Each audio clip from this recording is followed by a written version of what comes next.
está en línea y tiene la deferencia de atendernos el licenciado Iván Kachanowski, que es economista jefe de la Fundación Libertad y Progreso. Iván, Mario Nacinovi saluda, gracias por atendernos.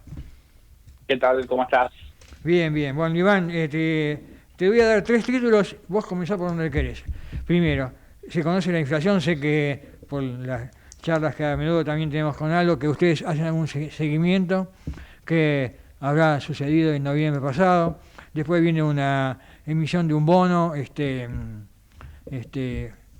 supongo que va a testear el mercado el ministro de Economía para complementar de alguna forma el vencimiento de enero, y las reformas estructurales sí tienen que ser pausadas, una por una, escalonadas, como ha presentado el presidente. Primero la tributaria, la laboral, en realidad la laboral ya mañana va a ser presentada, después la previsional, o están tan imbricadas que todo tienen que ser todo un conjunto.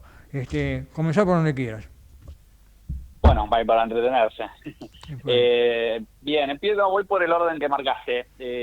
Inflación, estamos viendo que probablemente en noviembre llegue en torno al 2,3%. Uh-huh. Diciembre todavía lo estamos viendo un poquitito arriba del 2%. Uh-huh.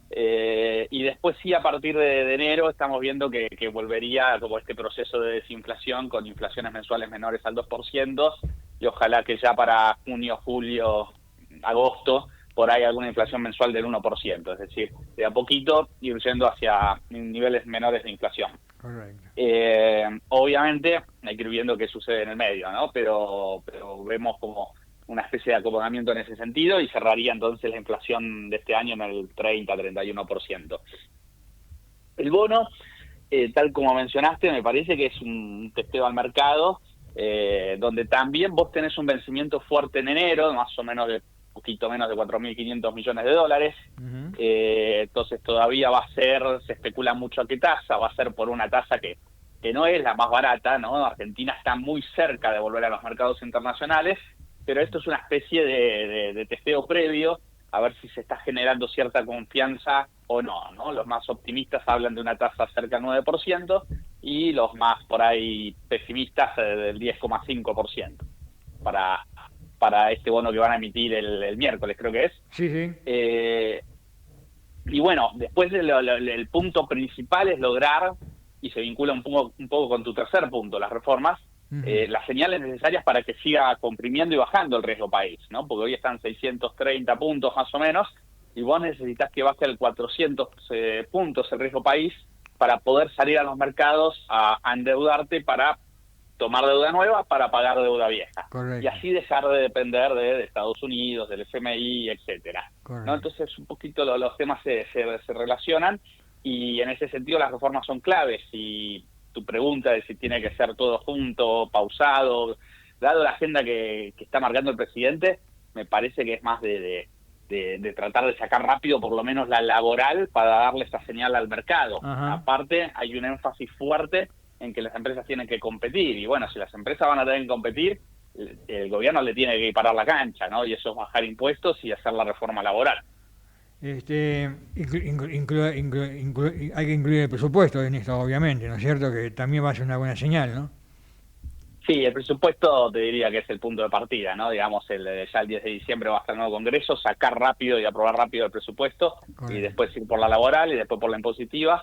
Sé que anda dando vueltas por ahí también la penal, que no es tan económica, pero es otro punto que van a estar tocando. Y bueno, la laboral la veo más factible, la impositiva por ahí va a haber que pelear un poco más o negociar un poco más.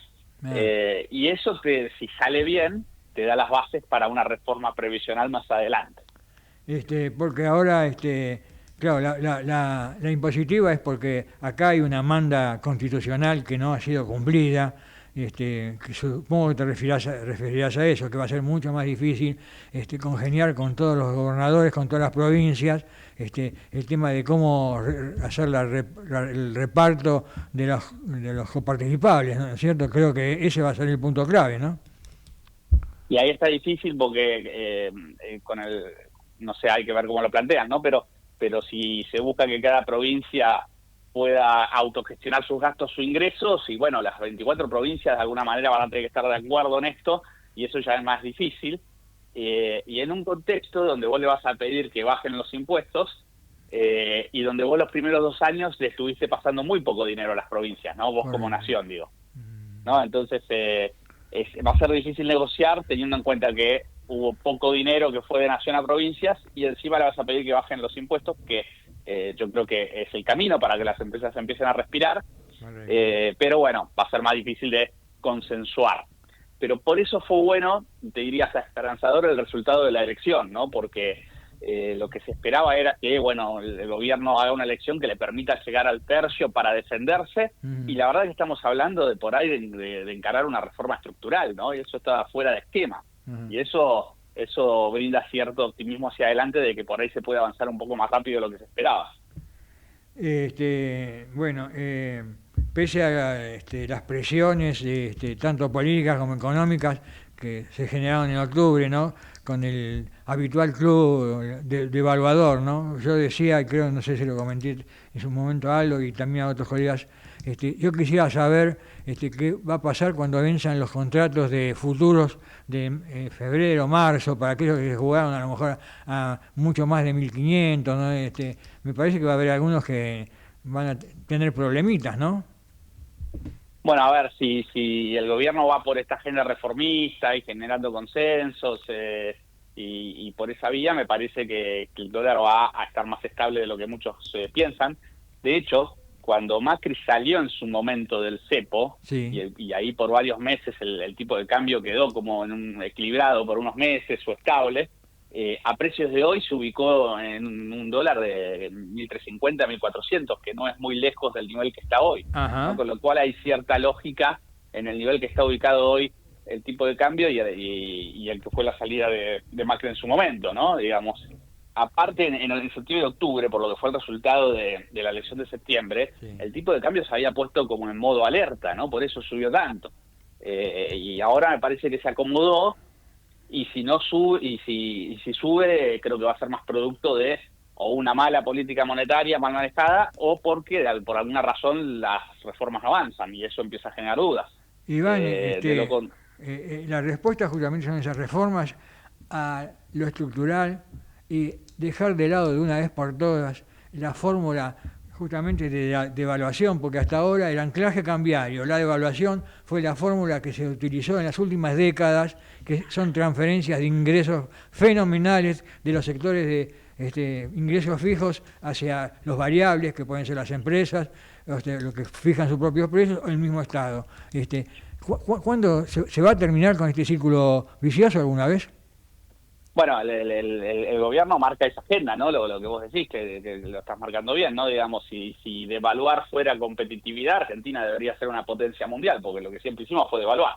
Claramente no es lo que funciona, ¿no? Es un pequeño atajo de corto plazo, pero que no te vuelve competitivo. Lo que te vuelve competitivo son estas reformas que mencionamos, y eso es lo que puede hacer que esta vez sea distinto.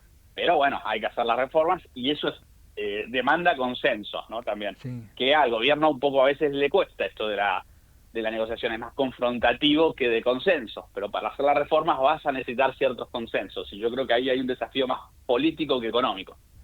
Y cada vez que se habla de esto, de consensos y de lo que pasa en la realidad, yo lo converso con colegas tuyos y también con politólogos, cada vez más nos acordamos de Rodolfo Terraño cuando dijo en algún momento la Argentina tendría que pasar de un sistema presidencialista a uno parlamentarista. De hecho lo está pasando a uno parlamentarista, porque si no hay acuerdos en el Parlamento, la presidencia que va a volver a los decretos. Totalmente, ¿no? Digamos que se estaba con mucho DNU, mucho veto, no es la mejor o la forma ideal de tener que estar gobernando. Por eso creo que este resultado que se dio en octubre fue interesante y que había mucho más en juego de lo que parecía, ¿no? Porque lo que estaba en definitiva en juego era la gobernabilidad en el Congreso, donde previo a octubre el gobierno había perdido el control del Congreso. Ahora lo recuperó y tiene cierto músculo político para poder encarar estas reformas que parecía impensado, ¿no? Y cambió bastante ahí la perspectiva. Así que se le vuelve a abrir una oportunidad a Argentina y esperemos que esta vez, bueno, lo pueda aprovechar, ¿no? Iván, te agradezco estos minutos para nosotros, que te das estos minutos en un día de descanso, y además los mejores deseos para estas fiestas, ¿eh? Muchas gracias, lo mismo para vos. Ahí está, Iván Kachanowski, que es economista jefe de la Fundación Libertad y Progreso.